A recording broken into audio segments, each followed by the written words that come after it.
Ollie. We're going to read Chapter 3 of Gooney Bird. Pebbles, are you ready to listen to Chapter 3 of Gooney Bird? Pebbles, did you steal my shoe? Girl, did you steal my shoe? Chapter 3.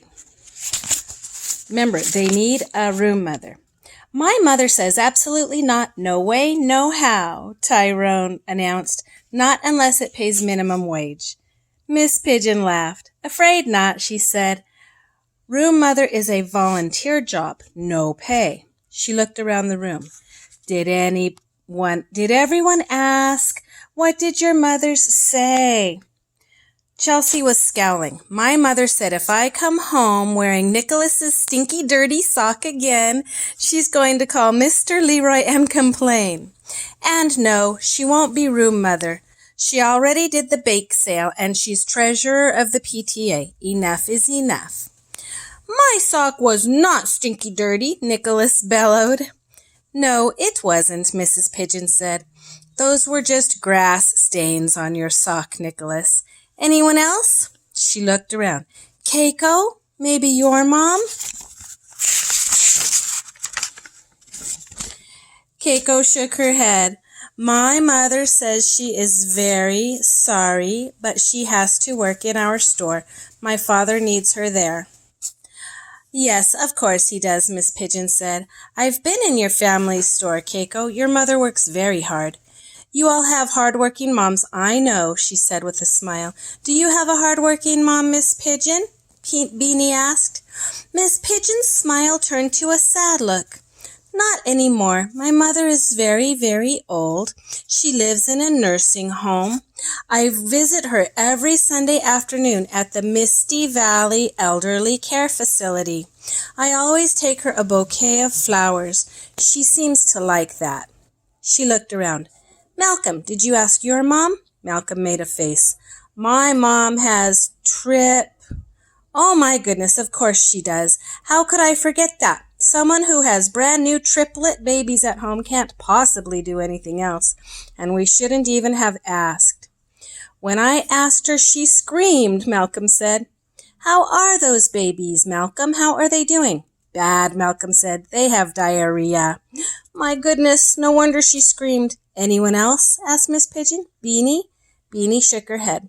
My mom takes me to swimming lessons on Monday afternoon and ballet on Tuesday and horseback riding on Wednesday and confirmation class on Thursday, violin on Friday, and she says if I ask her to do one more thing, I understand completely. Anyone else? Felicia Ann? Felicia Ann looked at the floor and shook her head. Barry? Barry said no. Nicholas? Nicholas was scowling. My socks are not stinky dirty, he said loudly. Chelsea's socks are stinky dirty. Chelsea's underpants are stinky dirty. Chelsea hit Nicholas over the head with her spelling book. Enough, enough, Miss Pigeon said with a sigh. She went to Nicholas and rubbed his head. She glared at Chelsea. Let's turn to our arithmetic. We'll talk about room mothers tomorrow. All of you ask again at home. Unless... She looked hopefully around the classroom one more time. Gooney Bird? She asked. Gooney Bird stood up. Today she was wearing a long velvet skirt and sweatshirt with a picture of the earth on it. Miss Pigeon peered at the sweatshirt and smiled. By the way, I like your shirt, Gooney Bird, she said. Look, children, at what it says under the globe. Mother Earth, they all read aloud. We are just talking about mothers, Miss Pigeon pointed out. There's the picture.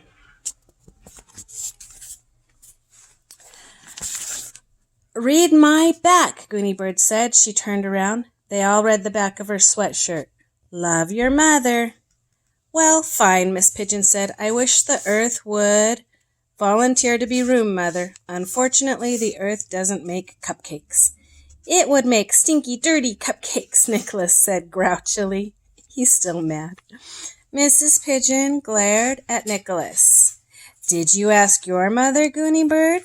No, not Mother Earth, your real mother, she asked. Yes, I tried to cajole her.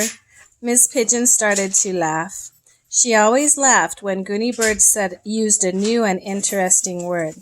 She turned and wrote cajole on the board. "Dictionaries, class," she said. Beanie was the first to find cajole in the dictionary. "It's hard reading," she said. "Of course it is," Miss Pigeon agreed. "It's a grown-up dictionary. It stretches your reading skills." "Stretch, stretch, stretch," murmured Malcolm as he picked up an elastic band. Miss Pigeon gave him a look. He put the elastic band down. "Give it a try, Beanie," Miss Pigeon said. "You can do it." Beanie stood and read the definition of cajole slowly to the class. To persuade someone to do something by flattery or gentle argument, especially after a reasonable objection. "So your mother had a reasonable objection, Gooney Bird?" Miss Pigeon asked. "Yes, she is a terrible cook and her cupcakes are always lopsided. And she also has to go to China on Thursday. And so you tried to persuade her with flattery?" "Yes, I told her that she was a wonderful cook and that I had heard a rumor that she might be invited to be a chef at the White House, and probably it would be good practice for her, being room mother." "And that didn't work?" Miss Pigeon was laughing. "No, she said that if I were Pinocchio, my nose would be 3 feet long." Gooney Bird scowled. "She meant I was lying, of course, but you all know that I never ever lie." All of the children nodded. They knew that everything Gooney Bird said was absolutely true. "I really had heard that rumor," I said to myself, and heard myself saying it. So it was absolutely true. But she said no, thank you, and she did not want to be the room mother, especially if she was going to work at the White House, because she wouldn't have time. Miss Pigeon pointed to the word on the board, cajole. In small handwriting, she wrote its definition next to it. "Children," she said, "tonight, please try to cajole your mothers. We really, really need a room mother," she said with a sigh. And I'm going to stop there because these chapters are, well, let's finish it up. There was a brief knock on the classroom door, and then, without waiting for a reply to knock, Mr. Leroy appeared. The children gasped. The principal! Usually he was only a voice on the intercom, but here he was, in person, wearing a dark blue suit and his UNICEF necktie, standing right in front of the 2nd grade. "Just checking in," he said cheerfully. "I was wondering if—" Miss Pigeon shook her head. "Afraid not," she said. "Not yet." See, he wants to know if there's a room mother yet. Mr. Leroy looked concerned. "Well," he said, "keep me posted." He turned to leave, then stopped and said, "I like your shirt, Gooney Bird Green." "Thank you. Read my back." Gooney Bird turned around. He read it and smiled. "A very fine admonition," he said. "Love your mother. Yes, indeed." Then he left the room. "Class," said Miss Pigeon, who was already writing admonition on the board. "Get out your dictionaries." Every time they come across a new word, they look it up in the dictionary. All right.